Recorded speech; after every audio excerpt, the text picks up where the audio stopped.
शंभो बाबा आज के आनंद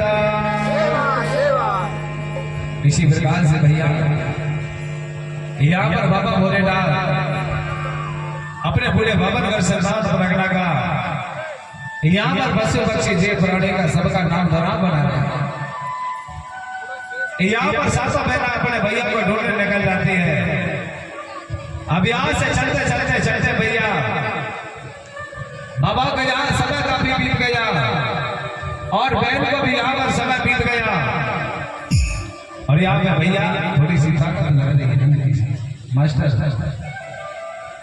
भैया मसा थोड़ी सी ताकत लग रही है हल्की सी,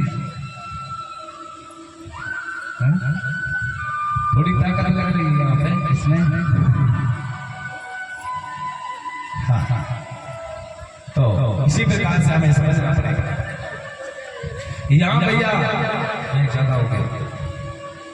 यहाँ पे जब लौट के नहीं आई तो मेरा भी यहाँ भैया को पता करने गई पर वो भी लौट के नहीं आई। और जब मैं कहूँगा भोले बाबा का अमरकोट की धरती में भूल नहीं जाना, मैं बार बार रिपीट करके बता रहा हूँ। और भोले बाबा का माता पिता का क्या नाम है? विजय माल राजा और कुलित्रा देवी। ये भी नहीं भूलना है, ध्यान रखना। कोई भी पूछे तो बताना, क्योंकि यहाँ पर जब है कोई वर्ण व्यवस्था नहीं थी, कोई जाति पाति का भेदभाव नहीं था। उस समय सब लोग यहाँ के मूलवासी कहलाते थे। सभी लोगों का यहाँ रहन बसेरा था, कोई जाति भेदभाव नहीं था। न कोरको था, न भीत था, न भरिया था, न मेरा था, न यहाँ का कोई चौधरी था, न पासी था, न काशी था, न नाव था, न तेली था, न बनिया था। यहाँ पर कोई नहीं था। उस समय पर सब लोग यहाँ कोया बोली द्वीप पर रहने वाले कोया वंशी कहलाते थे। ताली बजाओ, सब लोग कोया वंशी थे। अब ये गोंडवाना क्या है? एक गोंडवाना ये धरती का नाम था। क्या था? गोवाने होती पृथ्वी, अंडा यानी होता बच्चा, उसी को बोला गया था गोंडवाना, है ना?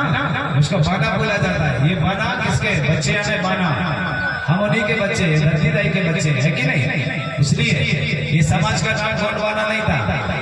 अब सरकार कहती है कि भाई ये गोंड लोग जो है यहाँ पर बोले धरती के मूल मालिक है, पर बोले पूरा पर्चा इसका पता नहीं है। मूल मालिक है, हमको सब पर्चा है, हमें पता है हमको कब हमारा पर्चा दिखाना है। आपको हम तो दिखाएंगे आपको पर्चा, समय आने तो दो। अभी तो हम कहते हैं ना, अभी तो ट्रेलर पिक्चर बाकी है। ताली बजाओ, हाँ बहुत कुछ बाकी है अभी। हाँ अभी तो हम देखने दिखाने का काम थोड़ी कर रहे हैं। हम तो सिर्फ हमारी सोई हुई समाज को जगा रहे हैं और हम आपसे सबसे बता रहे हैं भैया ध्यान रखना है। आप लोग, आप सब लोग ध्यान रखना। अपना ऐसा कोई गांव नहीं बचना चाहिए जिस गांव में कार्यक्रम ना हो। सब लोग हाथ उठाओ। कोई भी गांव ऐसा बाकी नहीं रहना चाहिए। यहाँ का एससी हो चाहे एसटी हो चाहे ओबीसी हो, हर गांव में कार्यक्रम होना चाहिए। हाँ, एक महीना में यहाँ हो गया, दूसरे महीना वहाँ हो गया, तीसरे महीना वहाँ। बरसात लगे चाहे आषाढ़ हो चाहे पानी गिरे, उससे मतलब नहीं है। कार्यक्रम रुकना नहीं है। फिर लौट के पूरे हमारे धमदागढ़ के फिर से लौट के हमको फिर यहीं पर आना है। आना है कि नहीं आना है? अब यहाँ से स्टार्ट हो गया पूरे धमदागढ़ में कार्यक्रम करके भैया और रब जी लौट के फिर यहीं आना है। हम आए चाहते हैं, आप हमें अच्छा लगे तो बुलाना, ना लगे तो मत बुलाना, लेकिन किसी को भी बुलाना और बुलाना जरूर। कार्यक्रम रुकना नहीं चाहिए। बोलिए दादा दादा, इसको रुकने नहीं देना, क्योंकि आपके आगे आना है। हमारी पहचान को बताना, जल जंगल जमीन को बचाना है, तभी मौका है। नहीं तो सरकार ने तो हमें बंदी बना चुकी है। सभी के खेतों में बंधान डलेगा नहीं? बताओ, सभी की खेतियों में बंधान डल गए ना? तालाब बना कि नहीं बना? डैम तालाब बन गया। हाँ, बहनों के खाता में हर महीना 2 महीना में 2015 आ रहे कि नहीं आ रहे? आ रहे। किसान निधि में पैसे आ रहा है? बोलो, आ रहा है। बड़े शौक से दे रहे हैं आप लोग बाबू, बड़े शौक से पैसा ले रहे हैं आप लोग। आप लोग सोच रहे होंगे हमारी खेत है, दुनिया क्या क्या करेगी। अरे सुनो, जब वो वहां से बैठे बैठे तुम्हारे खेत का नक्शा देख करके बंदा बनवा दे सकते हैं, डायरेक्ट तुम्हारे खाते में पैसे आ सकता है, तो वो क्या नहीं कर सकते? बताओ मुझे, क्या नहीं कर सकते? बोलो ना। मैं क्यों बता रहा हूँ आपको? मैं संविधान को पढ़ चुका हूँ, मुझे पता है कौन से आर्टिकल कहाँ लगता है, मुझे पता है, इसलिए तो बता रहा हूँ। 13(3) क्या होती है, 12(3) क्या होती है, 44 क्या होती है, 18 क्या है। मैं आपको संविधान की बात भी बताऊंगा एक दिन। बताऊँ, आदिवासी के लिए वो अधिकार है, अगर किसी बहन बेटी को कोई गलत नजर से, पुलिस वाला भी किसी आदिवासी के घर बगैर कोर्ट का आनंद का प्रवेश नहीं हो सकता।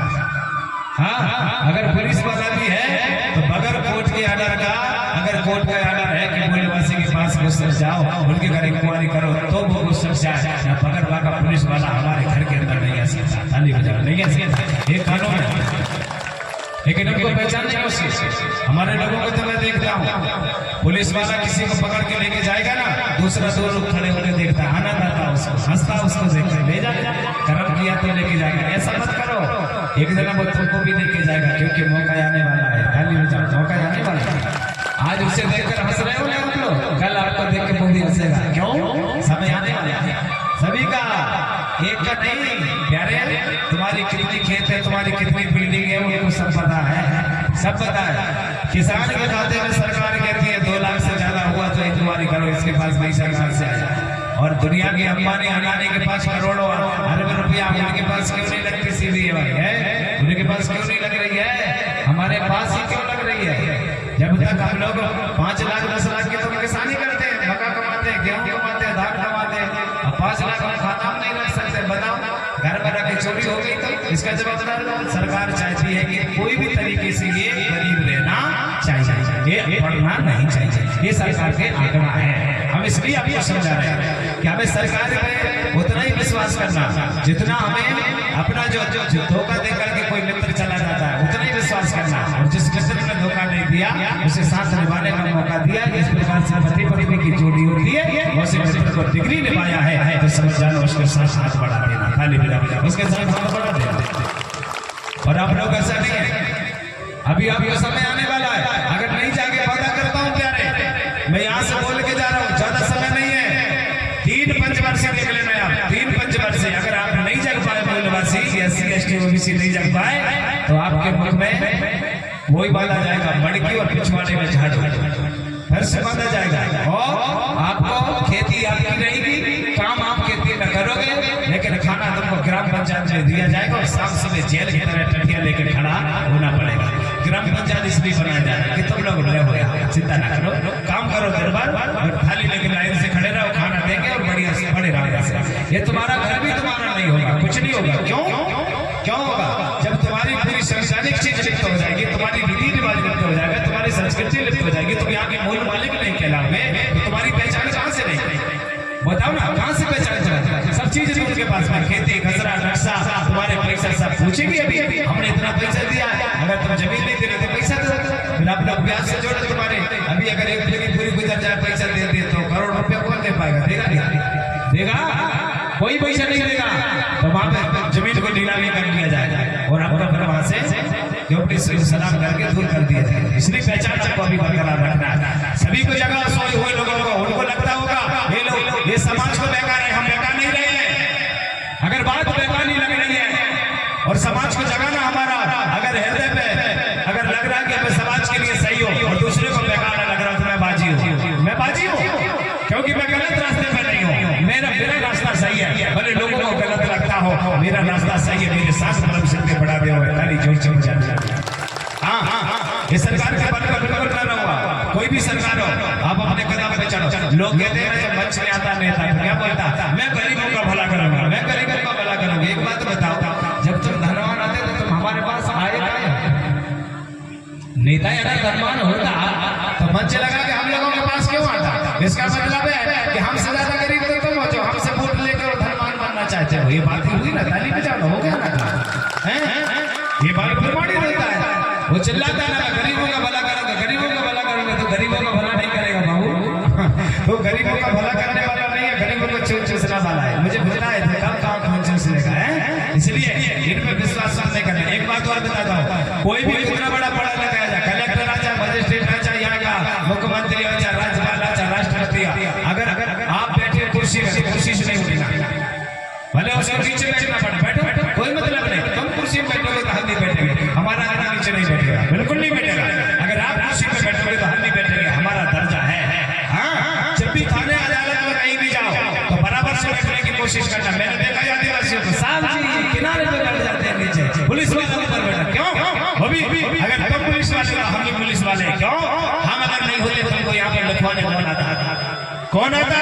हमारी सेवा करने के लिए तुमको रखा गया है, तुमको खुशी में बैठने का अधिकार नहीं है, पहले तो हमारा अधिकार है, क्योंकि हम यहाँ के मालिक हैं। हम यहाँ के मालिक हैं, हमारा पहला अधिकार होना चाहिए। सब चीजें आपको हमें समझना पड़ेगा, हमारे धर्म कानून संस्कृति रीति रिवाज नीति। और एक बात और बताएं, मैंने देखा छत्तीसगढ़ में लोगों नेताओं के सामने बढ़िया सज के नाचते हैं, अपनी रीति बताते हैं, कौन बना के रीति ऐसा बताते हैं लोग। मैंने देखा है छत्तीसगढ़ के लोग आपके क्षेत्र में जो भी दमदागढ़ चंद्रागढ़ सोनगढ़ जो भी है इधर के लोग बढ़िया नेता आते हैं ना, उनके सामने हमारी बहन बेटियों को सजा के बेटियों को यहाँ लगा के ऐसा बांध के वो टुकड़े जूतियां पहना के उनके सामने नचाते हैं नेताओं के सामने। वो नचवाएंगे, तुम नचवाएंगे क्योंकि तुम नाचने लायक हो, तब नाचो बेटा, हम बैठे तुम नाचो। उनको मना करता तुम्हारे नाच देख करके, वो नाची देखने आते। इन कैसे है, इनके कपड़ा कैसे लग रहा है, इनकी गंदगी कैसी है, ये काले कैसे है, इनकी नाक लगती है, ये ऐसे है। वो बोलो बढ़िया नहा धोकर शैम्पू लगा के बढ़िया मंच में बैठते हो, हमारे लोगों को नचवाते हैं। वाह, वो नचवाएंगे तुमको, क्यों? जब तक तुम उनके सामने नाचोगे तब तक वो नाचेंगे और नचवाएंगे। और जिस दिन अगर उनके सामने बराबरी करने लगे आप लोग, बराबरी तब होगी तब आप देखने वाला कम खाना पर बच्चों को पढ़ाना शिक्षा से बड़ी हीन हम लोग। शिक्षा हो जाएगा तो हम बराबरी कर लेंगे, ताली बजाओ, बराबरी कर लेंगे, शिक्षा हो जाएगा, हमारा व्यवहार हमारा होगा, अधिकार हमारा होगा। कब होगा? जब तक हमारा बेटा पढ़ा लिखा नहीं होगा, तहसीलदार नहीं बनेगा, जब तक पटवारी नहीं बनेगा, जज नहीं बनेगा, मजिस्ट्रेट नहीं बनेगा, कलेक्टर नहीं बनेगा, तब तक हमारा भला होने वाला नहीं है। हमारी बेटियों को पढ़ाओ, हमारे बेटों को पढ़ाओ, सामने से देखकर ये हमारी कौम बड़ी दूर हो चली जाएगी। इसलिए हमें बीच बीच में समझाने का मौका मिल जाता है। चलो हमारी अमर गाथा चल रही है, भूल नहीं जाना, गाथा कहाँ चल रही है? यहाँ पर गाथा मेरे प्यारे, यहाँ पर बाबा भोलेनाथ को ढूंढने यहाँ से सातों बहना चली जा रही है। अब यहाँ से चलते चलते भैया कहाँ पहुंचे? यहाँ से भैया सवा लाख जाने पर चौड़ागढ़ में पहुंच जाते हैं। और जैसे चौड़ागढ़ में पहुंचेगा भैया यहाँ पर बड़ी समस्या होगी। कैसे? यहाँ पर चौड़ागढ़ में पहुंचे और चौड़ागढ़ में पहुंच करके उन्होंने देखा साजा के नीचे भोले बाबा बैठे हुए थे, शंभू बाबा। साजा बहना ने दूर से देख ली, भैया को जगह नहीं, बोले भैया सुनो ना, बोले ना बोले भैया बाबा आपको बुला रहे हैं। भोले बाबा उस समय पर बोल नहीं रहे, बाबा बैठे कुछ नहीं बोल रहे। भोले बाबा ने एक शपथ ली थी बड़ा देव से, उन्होंने कहा था कि मैं अटल तपस्या करूंगा, जब तक आप आज आशीर्वाद नहीं दोगे तब तक मैं दुनिया को कोई रास्ता बताने वाला नहीं। यहाँ पे भोले बाबा अपनी अटल तपस्या लगा के बैठे हैं, अपनी तपस्या चल रही है। और तपस्या चलते चलते भैया यहाँ पे हम क्या बताएं आपसे, यहाँ पे बाबा सातों बहना सामने खड़ी है, बोल रही है पर बात नहीं कर पाए, उन्होंने बात नहीं कर पाए। यहाँ पे समझ गए, यहाँ पे सातों बहना समझ गई हमारा भैया जो है साधारण नहीं है। बड़ा देव भी समझ गई बालक साधारण बालक नहीं है, बोले इसको कोई ना कोई शक्ति देना पड़ेगा। उसी समय पर जब अपनी बहनों को भोले बाबा ने नेत्र खोल के नहीं देखे, उसी समय पर परम शक्ति बड़ा देव ने देवादिदेव महादेव बाबा को तीसरा नेत्र दिया। कौन सा? ताली बजाओ, तीसरा नेत्र दिया। अभी आप लोगों ने बोला है कि तीसरा नेत्र भोले बाबा का पुण्य काल के लिए खुलता है, नहीं। यहाँ पर जब अटल तपस्या बैठे थे भोले बाबा, उन्होंने नेत्र नहीं खोले, दोनों अपनी बहनों को दर्शन नहीं दे पाए, तो परम शक्ति बड़ा देव समझ गए, बोले कोई ना कोई आशीर्वाद देना पड़ेगा। यहाँ पे बड़ा देव ने भोले बाबा को तीसरा नेत्र दिया माथे पर। उसी समय पर भैया तीसरे नेत्र से यहाँ पर सातों बहनों को आशीर्वाद देते हैं। भोले बाबा ने सातों बहनों से कहा, बोले बहना जाओ, आप नहीं आते तो भोले बाबा मुझे तीसरा नेत्र नहीं देते, आपके आने से बोले मुझे तीसरा नेत्र मिल गया। जाओ बहना, धन्य हो आपके जीवन में, मेरा कार्य सफल हो गया, मैं भी आपको आशीर्वाद देता हूँ। युगों युगों तक तुम्हें ये धरती पर सब लोग आपकी पूजा पाठ वंदना करेंगे और घाटों घाटों में तुम्हारा नाम का मेला लगेगा। ताली बजा ऐसा करके बोले बाबा अपनी सातों बहनों को आशीर्वाद देता है। तो आज भी प्रमाणित हो रहा है, कोई गंगा बन के बैठ गई, कोई गोदावरी बन के बैठ गई, कोई हीरो गंगा बैठ गई, कोई नर्मदा बन के बैठ गई, सभी ने अपना अपना स्थान चुन लिया गया। और उसी समय पर मेरे प्यारे सातों बहनों को यहाँ पर स्थान दे दिया गया। आज यहाँ बेनगंगा है तो वो भी यहाँ पर देवी है, यहाँ पर अगर आपका हीरो गंगा है तो वो भी देवी है, नर्मदा है तो वो भी देवी है। ये सब भोले बाबा की कृपा से युगों युगों तक यहाँ पर बोले सबको साथ देना होगा। और आज भी साथ निभाया जाता है, आज भी निभाया जाता है। उस समय के लिए इंतजार नहीं करना पड़ता, जो भी माँ नर्मदा के तट में जाएगा सबका भला होता है। उसी दिन बाबा भोलेनाथ ने बहनों को आशीर्वाद दिया, वहां से बहन चले गए। पर आज मैं आपसे पूछना चाहता हूँ, कौन कौन है जो नर्मदा जी में स्नान कर चुके हैं? हाथ उठा के बताओ, कौन कौन है माई नर्मदा में स्नान कर चुके हैं? हाथ उठाओ। हाँ, इधर भैया आपके इधर नर्मदा जी कहाँ पर है? मंडला में किधर गई है? कहाँ जाते हो आप लोग? आपके पास में है? यहाँ पर नर्मदा जी है? कहाँ है? अच्छा, अमरकंटक जाते हैं सब लोग जाते हो? वाह, आप लोगों ने नहाए ना सब? बहुत अच्छे किए आप लोगों ने। कितने लोगों ने नहाए उठाना जरा, मैं देख नहीं पाया। हाँ, अच्छा नीचे कर। नहाना चाहिए कि नहीं नहाना चाहिए? बोलो राजा, नहाना चाहिए कि नहीं? नहाना चाहिए ना भैया को? नहाना। वाह, और जैसे नहाना है तो अगर आपने नर्मदा मैया को मां माना, सब लोगों ने माना ना? उठाओ, माना ना?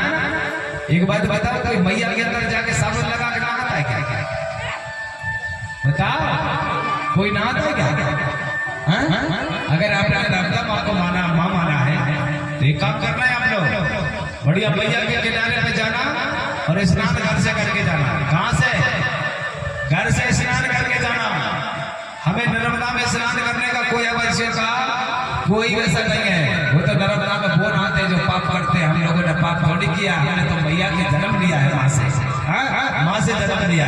नर्मदा में स्नान नहीं करना चाहिए, बिल्कुल नहीं। आज से ध्यान रखना है, जब भी जाना तो घर से स्नान करके जाना।